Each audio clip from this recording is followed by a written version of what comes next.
My name is Kim Everett, K-I-M-E-V-E-R-E-T-T. Thank you very much. Proceed now. Please. Good morning, ma'am. Good morning. Please state what it is you do for a living.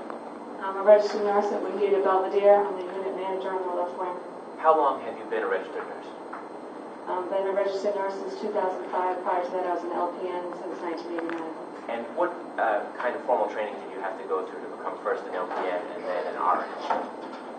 The LPN is a 12-month program that I attended, and the RN is a 2-year program, and I attended Riviera College. And could you describe what your duties have been at the Wingate? I've held various positions there. I pass meds, do treatments, supervise, and oversee the care of all the residents on the left wing. And what is the left wing? It's just a wing of the nursing facility. It's part long-term care residents and part rehabilitation residents. I want to direct your attention to July of the year 2010. At some point, was a patient under your care by the name of Erica McGill. Yes, there was. And could you describe what your responsibilities were in caring for Ms. McGill? Again, I was a unit manager on the floor, so I overseed her care and the nurses and the CNAs that took care of her. I also did treatments to her hip area, which she required. And what was it that required that Ms. McGill be at the Wingate, to the best of your knowledge? She had a fracture of her left hip, and she underwent surgery and came to us for short-term rehabilitation. And what does that involve, short-term rehabilitation? We make sure that the wounds heal, receive any medications that they need, and also that they receive physical therapy and occupational therapy to regain their strength and go home. And were you involved in regulating the flow of medication to Ms. McGill? Yes, I oversaw her medication as well. What kind of medication was she receiving? To the best of my knowledge, as I remember, she was on antibiotics when she came into the facility. She was on various different meds. She was on an antidepressant that I know of, and she was also on pain medication for the surgery. What kind of pain medication was she She taking? was on oxycodone. And what is oxycodone? Could you describe it? It's a narcotic pain reliever. Is this something that you've had occasion to administer to patients in the past? Yes. And what are the visible effects of oxycodone when you administer it to a patient? Okay. You can answer. Okay. Oxycodone is a pain reliever, but it does have side effects, as every medication does. It can cause confusion, sedation.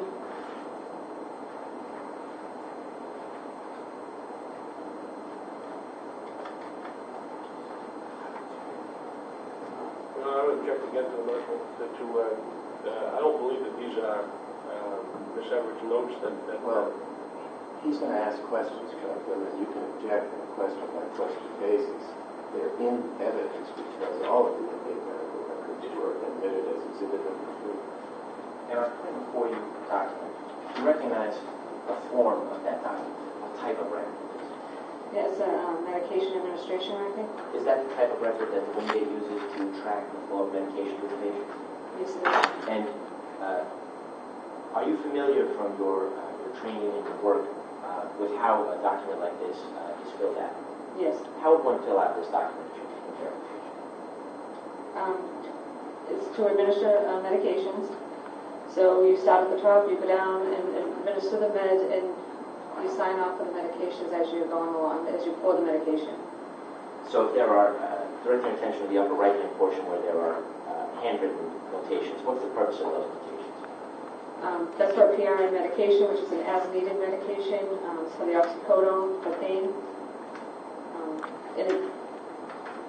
She had 2 different doses. She could receive 5 milligrams or 10 milligrams for severe pain, and the majority of the time she received the 10 milligrams.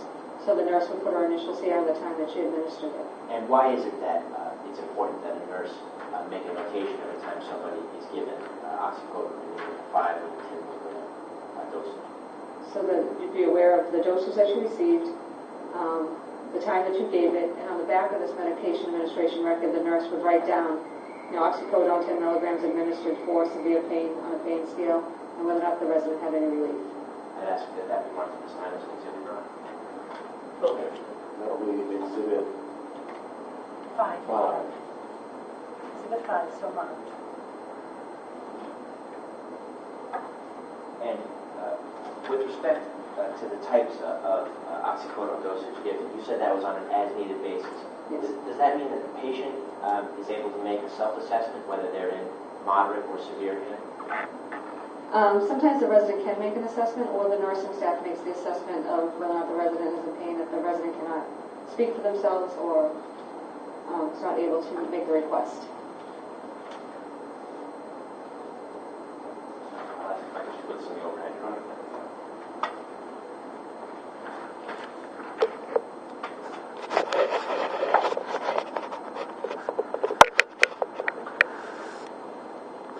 Next one, is a fracture. I can't come close. To reading that. Is it easier, Your Honor, if I just pass it up to the board? Not so good. Even if I went to get my glasses.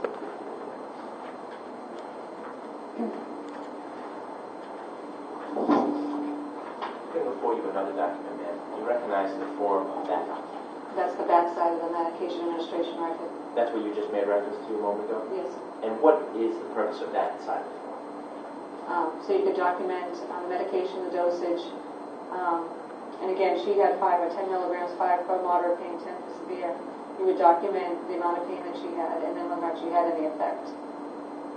You just would see on the back, it said positive effect or moderate effect would list there.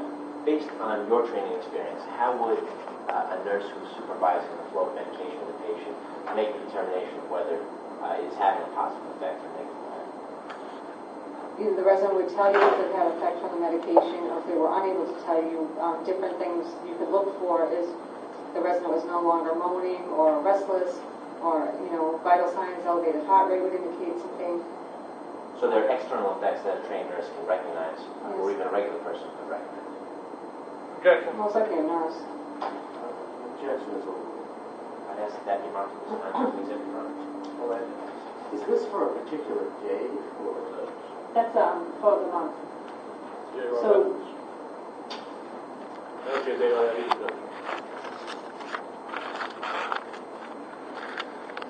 Perhaps you could ask the witness, ask Nurse Everett to explain how the chart is, how one records the date on those particular medications. Ma'am, I'm putting back in front of you what's marked as Exhibit 5, and I'm directing your attention to the cluster, the circular style cluster of handwritten notations that's in the upper right-hand corner. What's the significance of those handwritten notations being clustered in that particular area of the diagram? It's on the dates that she was there. If you look at down the bottom, it says charting for 7/17/10 to 7/31/10. When someone comes in, we write the date they were admitted to the end of the month. And then you can see the numbers going across. Right, it looked like those were hours, but you're telling me those are. Those are the dates going across it. The hours are listed here, coming Okay, I down. understand that now. And so then with the PRN medication, the nurse would put her initials in the time that she gave the medication.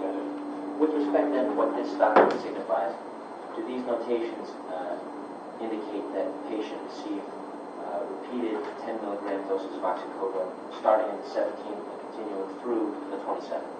Yes, she received multiple doses.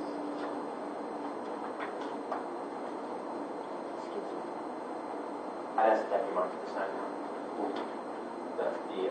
The second page was identified by the nurse. So this is the front and back of the same document. It is.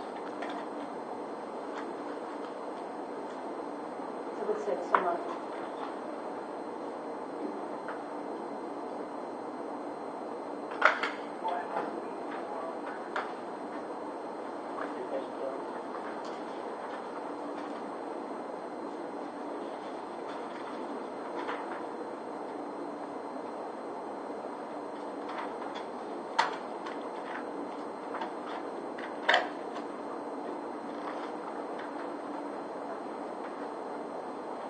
Before you, a two-page document, and you recognize the form of that document.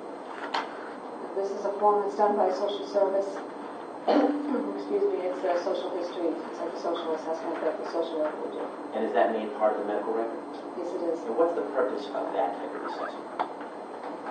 The social worker does that, just describes the resident, the diagnosis, why they're there, and their social history.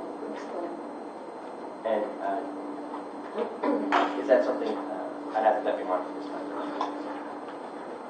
Well, I mean, we can mark each of these as an exhibit because they're already in evidence. So exhibit 7 is the remarking of another of the social work notes already in evidence as part of exhibit 3. And then there are just 3 additional pages that you're on that I'd like to mark separately so that we can make reference to them later on this evening. Okay, we'll do that. We don't need the witness to do that because they're already in evidence. I'd ask them these to be individual ones. What are they? They are additional pages for medical records dealing with. Okay, you need to, I need to know what it is. I guess the first thing Court reporter needs to know what it is so that she can make a record of it, and I need to know what it is so that when you refer to it, it will have some meaning to me. the first is a record, Your Honor, marked at the top, interdisciplinary progress notes, and dated July 22, 2010. Has Ms. McGill's name in the lower left hand. Well, we're going to assume that they're all Ms. McGill's because they came out of Exhibit 3. So Exhibit 8 is the progress note. Okay, Exhibit 9. Exhibit 9, Your Honor, is marked at the top, social service progress notes. Is it a particular date? No, Your Honor. It lists the date of July 20, 2010 in the center of the page. Okay, and then you have one more. You want to mark?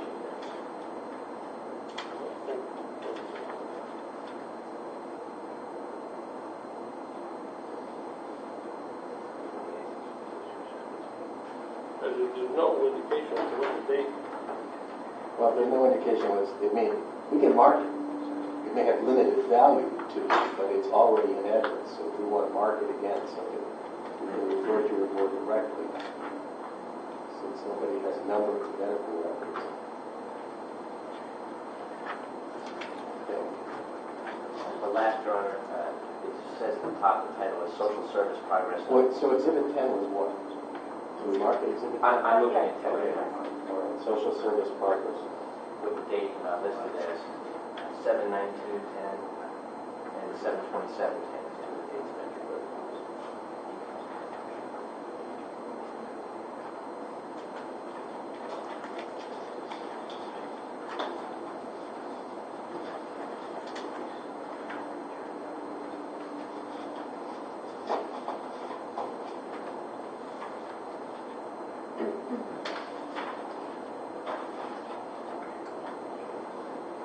You indicated that the patient, Ms. McGill, was prescribed antibiotics and also painkillers.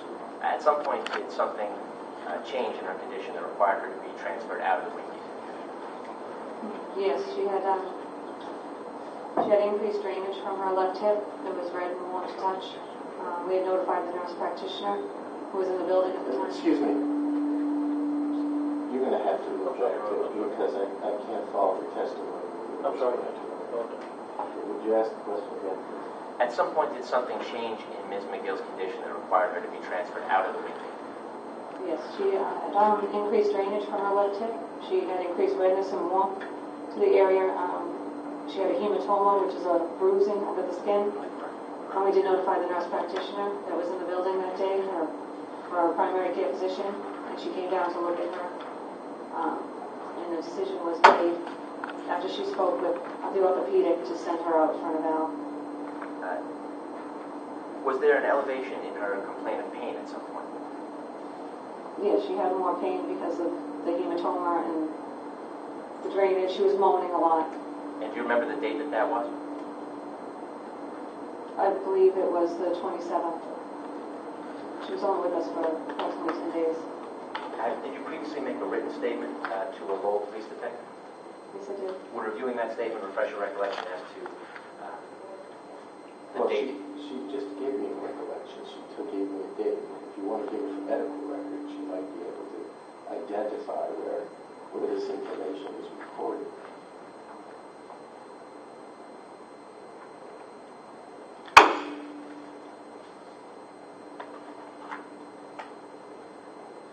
After Ms. McGill left the Wingate, did she ever return to the Wingate? No, she did not. I have no further questions. report, please.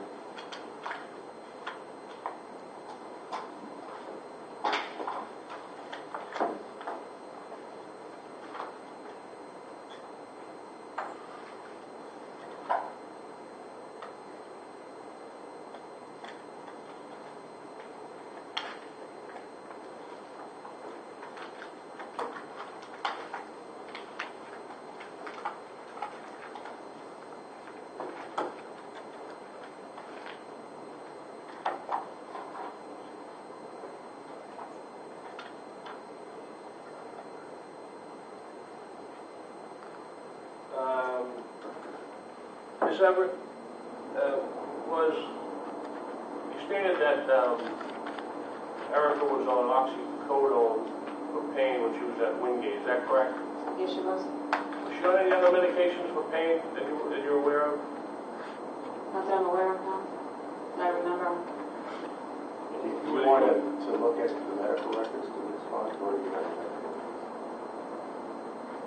I could look at the medical record. The oxycodone was the one that stands out to me. I don't see the value in this testimony as a memory test. There are medical records here from which you could tell us definitively whether they were under medications or not. I mean, I'm sure that Ms. Everett has seen lots and lots of patients, and I would be surprised if she had a distinct memory of all the medications. So we have the medical record here. I understand, but that's fine. I just didn't know if you knew.